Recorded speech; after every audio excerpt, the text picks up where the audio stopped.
Om Namo Bhagavate Vasudevaya. Om Namo Bhagavate Vasudevaya. Om Namo Bhagavate Vasudevaya. Srila Prabhupada ki jai, Srimad Bhagavatam ki jai, Namo Vishnu Padaya Shabda Simati Vedananda Das Goswami Dinamine Namaste Guru Sahib Medasya Prabhupada Brahmadaya Dustasi. Hare Krishna. Então, nós estamos lendo do Srimad Bhagavatam, 11º canto, 20º capítulo, no verso 13.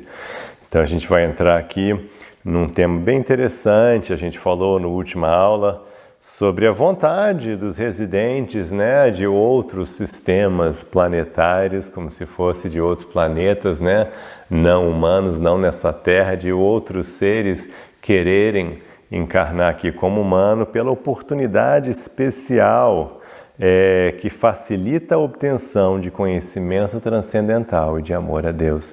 Então a gente vai continuar nesse tema, nessa aula. Então, verso 13, vamos lá. Nanara swargatim kankshan narakim va vichakshana nenam lokam chakanksheta deva veshad pramadyatim. Nunca, nara, um ser humano, swagatim, promoção ao céu, kankshet, deve desejar. Narakim, para o inferno, vá, ou vivakshanaha, uma pessoa erudita. Nanem, imam, este, lokam, planeta Terra. Cha, também, kanksheta, deve-se desejar. Deha, no corpo material. Aveshat, da absorção. Pramadyati, a pessoa se torna um tolo.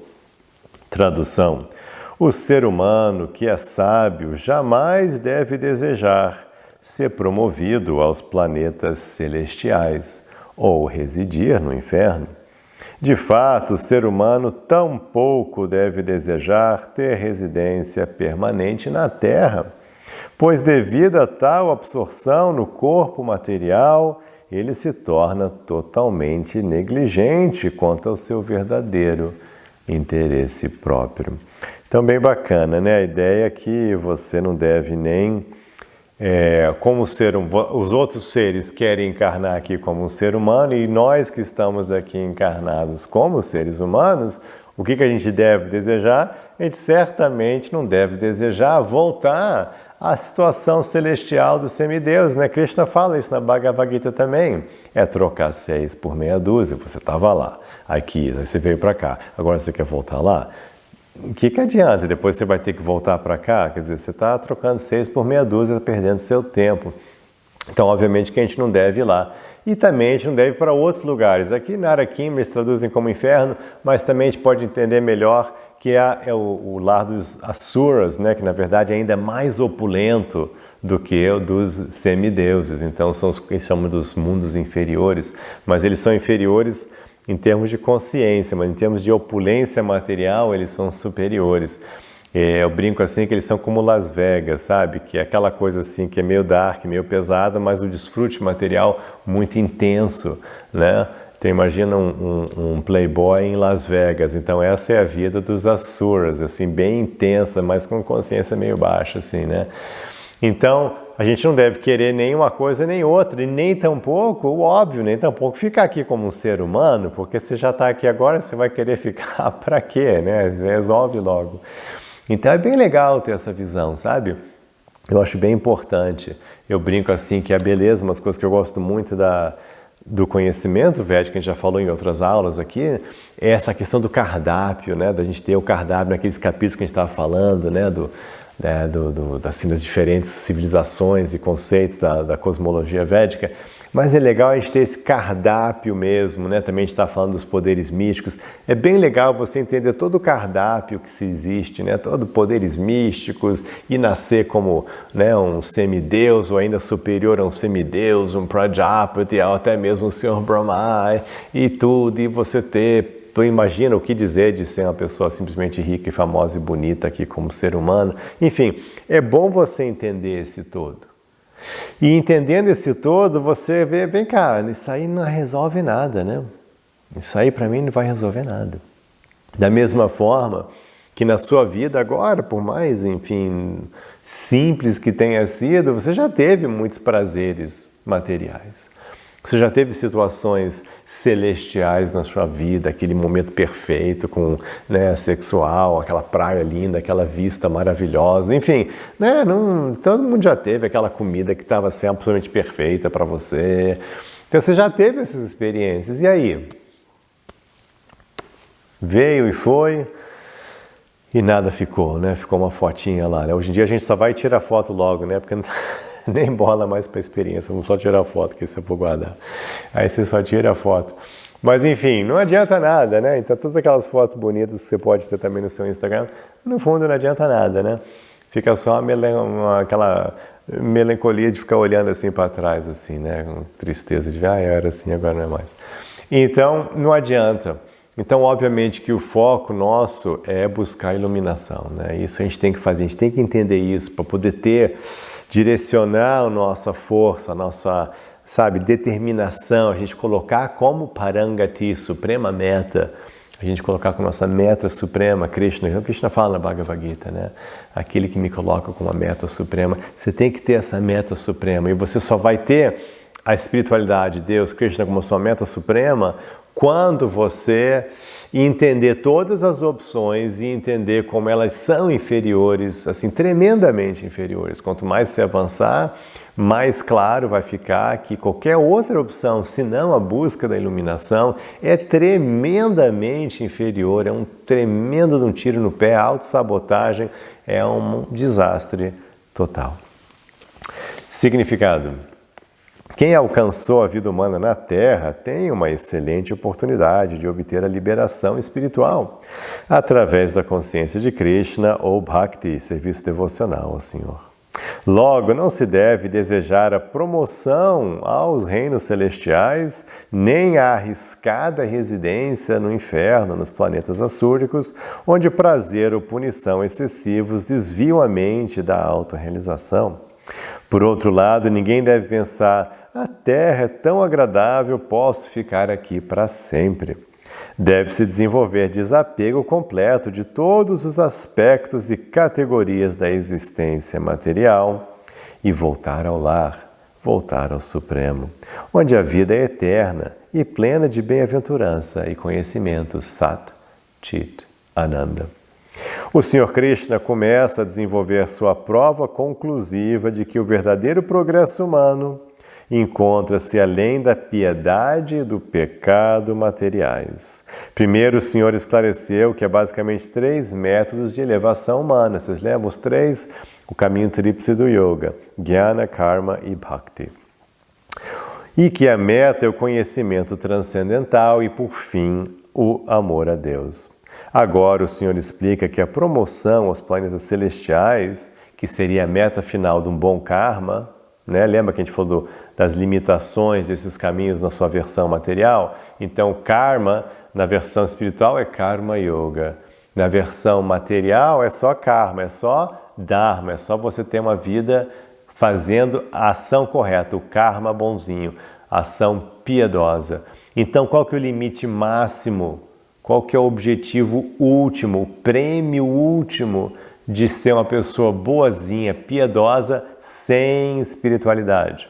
Sem espiritualidade. Qual que é o prêmio máximo? Elevação, né, a uma vida karmicamente prazerosa como a dos semideus. Então esse é o prêmio máximo, isso não adianta nada, porque a pessoa vai chegar lá e vai querer voltar aqui. Então isso não adianta nada. Bem como a residência no inferno, que seria o resultado das atividades pecaminosas, ou seja, então a piedade ela vai te levar para Swarga e ao contrário da piedade, você agir de forma pecaminosa, vai te levar realmente para o inferno. Esse não, planetas assuros, inferno mesmo, lugar só de sofrimento temporário, nada legal, obviamente você não vai querer ir para lá. Então, bom karma, você vai para o Swarga, um mau karma, você vai para o inferno. Então esse caminho aí não é muito interessante. Então são ambas inúteis no tocante ao cumprimento do verdadeiro propósito da vida. Nem a piedade nem o pecado materiais estabelecem a entidade viva eterna em sua posição constitucional. O que quer dizer isso? Nenhum desses dois caminhos, piedade material, nem, claro, pecado, vão ajudar você a se encontrar, a ser você de verdade. Posição constitucional é uma frase meio complicadinha para dizer quem você realmente é, você retornar à sua posição real. A gente traduz isso, né, em sânscrito, a gente usa o termo swarupa. Não vão ajudar você a ser você novamente. É preciso algo mais para alcançar a verdadeira perfeição da vida. O que vai ser esse algo mais? Jnana e Bhakti. Verso 14. O homem sábio ou a mulher sábia que entende que o corpo material, embora esteja sujeito à morte, ainda assim pode conceder a perfeição da vida, não deve, por tolice, deixar de se aproveitar dessa oportunidade antes que a morte chegue. Muito legal esse verso, né? É dizer assim, olha, antes de você morrer de novo, tente se iluminar. Para que você vai morrer de novo sem se iluminar? Você já morreu tantas vezes sem se iluminar. Por que você vai deixar isso acontecer de novo? Então, não seria, né? Seria muito tolo.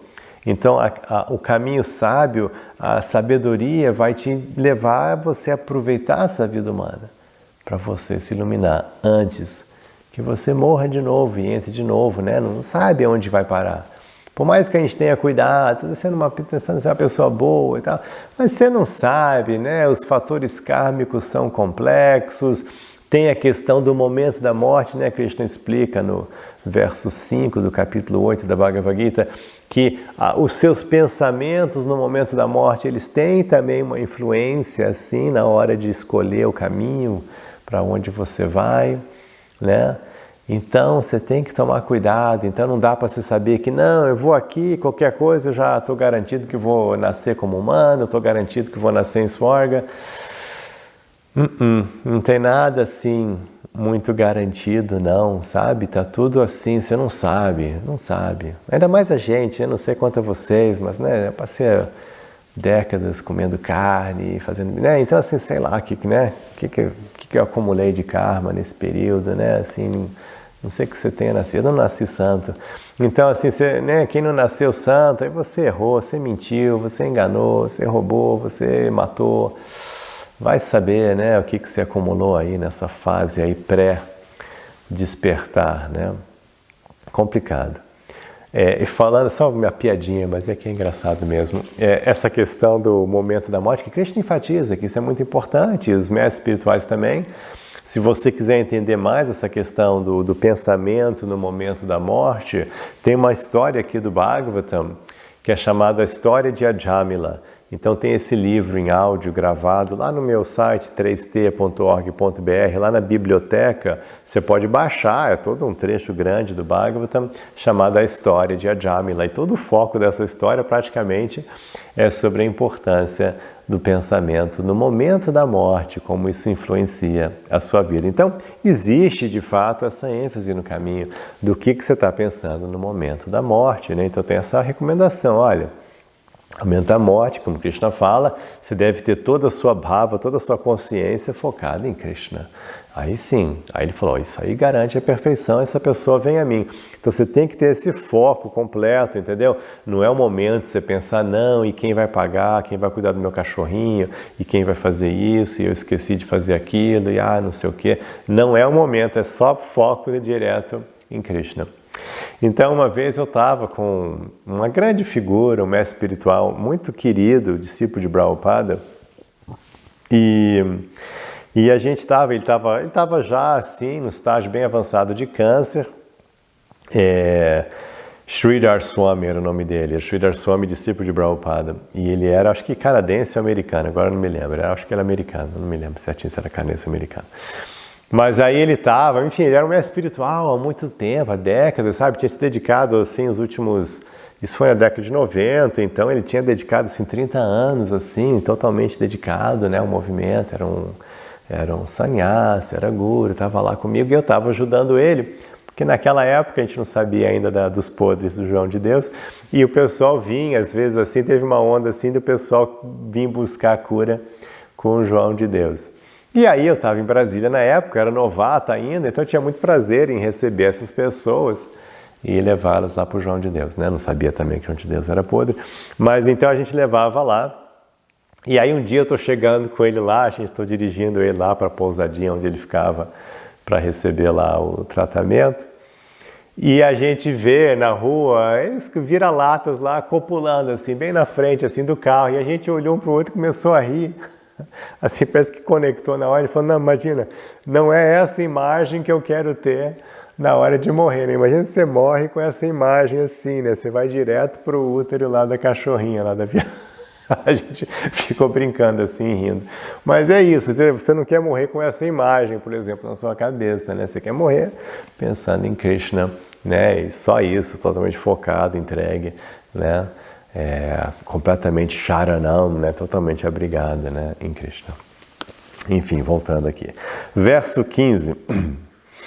Sem apego, um pássaro abandona a árvore em que construíra seu ninho, quando esta árvore é cortada por homens cruéis que são como a morte personificada.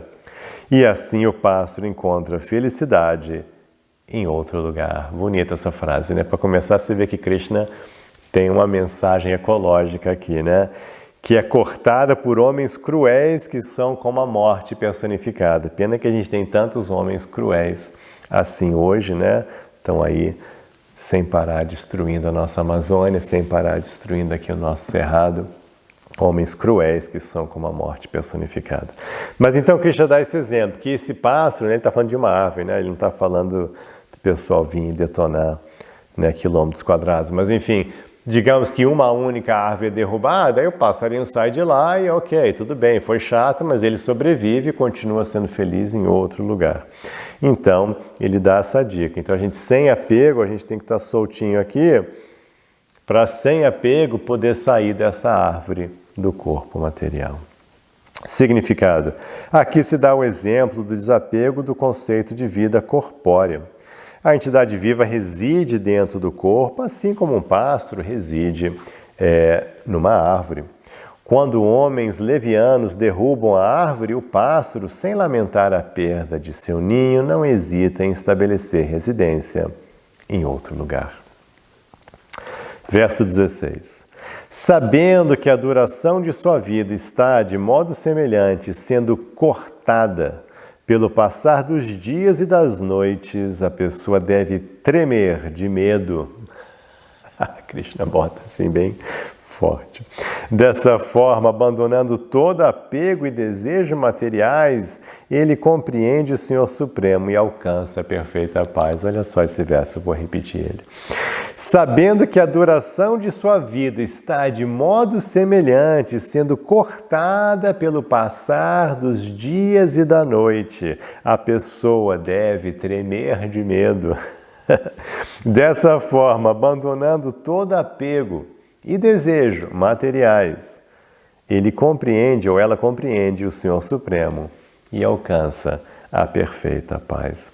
Então, essa ideia é bem legal, né? Não é que tremendo de medo assim, mas medo não é sempre ruim, né? Por exemplo, se eu vejo uma cobra venenosa, eu fico com medo de chegar perto, isso é muito bom, né? Então eu fico longe, respeito a cobra, me cuido, né? Fico assim bem bolado. E eu me cuido e por isso eu não vou ser picado, né? Nessa época aqui, infelizmente, né? Não sei quando é que vocês vão estar vendo isso, mas está vendo agora, medo de uma pandemia. Então, quem tem um medo saudável do vírus está aí se cuidando, ficando em casa, usando máscara, lavando a mão, e assim com mais chances de não pegar a doença e sobreviver, enquanto tem outras pessoas que não estão tendo essa preocupação e estão aí ficando doente e morrendo. Então, assim, medo, ele tem seu lado bom no sentido de você ficar, né, ter prevenção, precaução e se preservar. Então, a gente tem que ter, esse é outro elemento fundamental da espiritualidade, sabe? Krishna é legal esses versos, que ele está estabelecendo, assim, a mentalidade necessária para você se tornar um verdadeiro espiritualista. É bem interessante isso. Então você já não está querendo, né? Você não está só buscando a piedade material, nem tampouco você está agindo de forma pecaminosa, porque você já entendeu que não é por aí, que tem outras coisas, e você não está querendo também ficar aqui como ser humano, você não quer ir para a Swarga, você não quer ir para o inferno, você não quer ir para lugar nenhum, você está entendendo que você não é daqui, você quer buscar iluminação. Então é bem importante você, antes de morrer, se iluminar, ele já falou, e aqui nesse verso ele fala assim, olha, você não está vendo que a morte está chegando? Então você tem que se tocar, né? A morte está chegando aí, né? Não é para você ficar tremendo de medo, mas a gente tem que se tocar. A morte está chegando. E eu não sei quando é que ela vai chegar, não tem garantia. Ah, não, eu tenho só 30 anos, ainda vai faltar 70 anos para morrer. Não. Você pode morrer a qualquer instante, né? Não tem essa idade, não tem isso. Então a gente tem que ter esse medo de falar, cara, eu tenho que aproveitar essa situação, não posso dar bobeira, eu preciso focar na minha espiritualidade. De novo, tudo isso aqui é para você desenvolver uma sobriedade, você ficar sóbrio, não é nada aqui, não está falando nada que você já não sabe, mas é para você se tocar dos riscos e ter um grau de sobriedade, você ficar sóbrio, assim, não é isso mesmo, isso aqui é para valer, eu preciso usar essa vida para valer. Não posso ficar brincando com isso. Significado. O devoto inteligente sabe que os dias e noites que passam estão esgotando a duração de sua vida. E ele, portanto, abandona seu fútil apego aos objetos materiais dos sentidos. Ao contrário, ele luta para conseguir um benefício permanente na vida. Assim como o pássaro desapegado abandona de imediato seu ninho e vai para outra árvore, do mesmo modo, o devoto sabe que não existe oportunidade de residência permanente dentro do mundo material. Em vez disso, ele dedica sua energia de trabalho para lograr residência eterna no reino de Deus.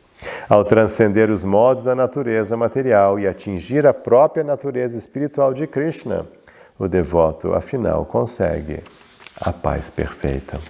Verso 17. O corpo humano, que pode conceder todo o benefício da vida, é obtido automaticamente pelas leis da natureza, embora ele seja uma conquista muito rara.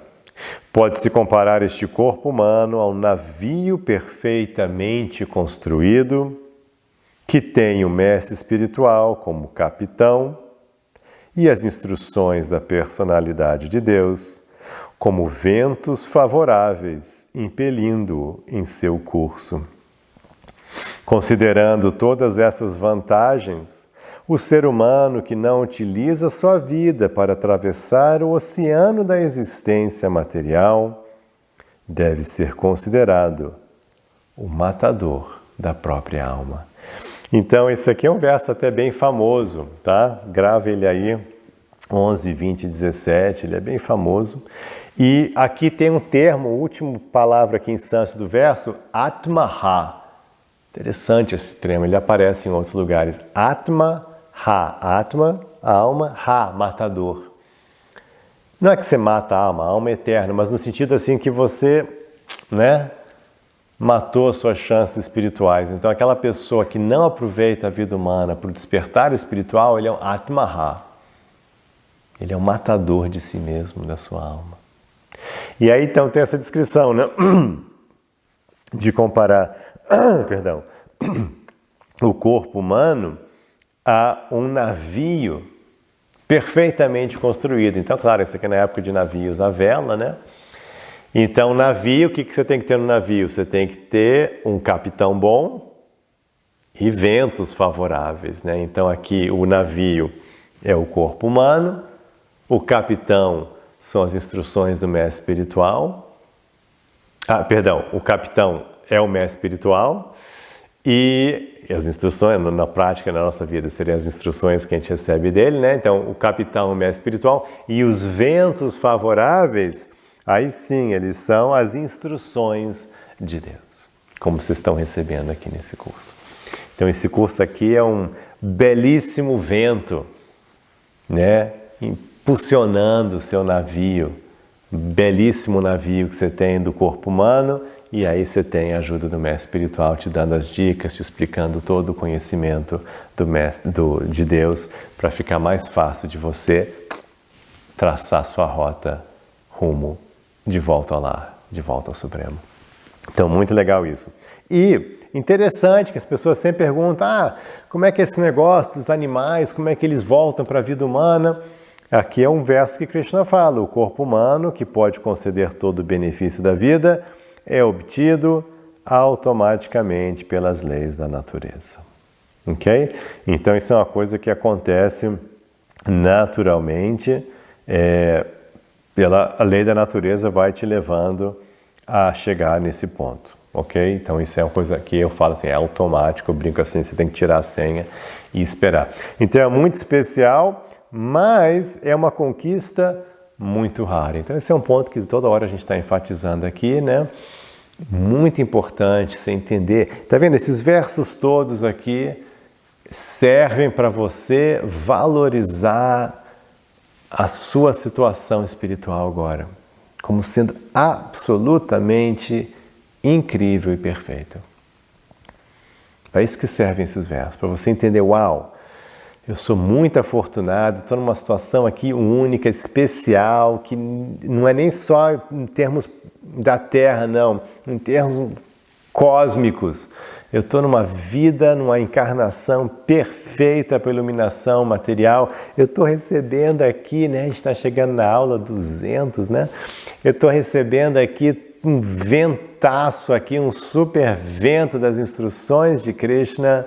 E eu tenho a guia do mestre espiritual, estou com tudo na minha vida, estou absolutamente com tudo.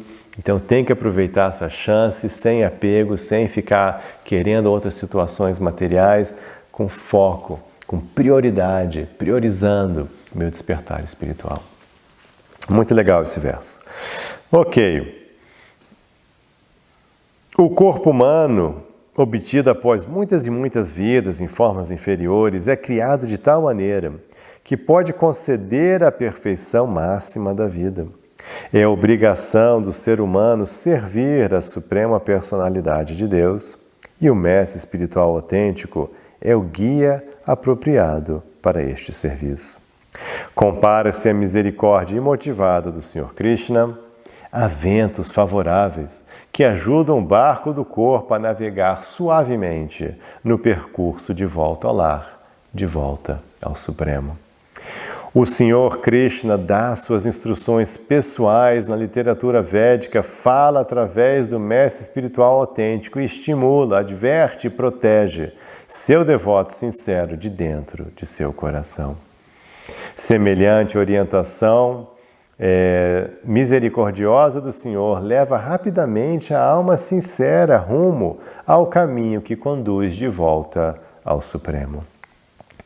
Mas quem não consegue compreender que o corpo humano é um barco conveniente para atravessar o oceano da existência material, não verá necessidade de aceitar um capitão sob a forma do mestre espiritual e nem apreciará em absoluto os ventos favoráveis da misericórdia do Senhor. Ele não tem chance de atingir a meta da vida humana, agindo contra o próprio interesse. Ele, pouco a pouco, se torna o matador da alma. Muito bem, então vamos parar por aqui mesmo, né? Versos lindos, incríveis.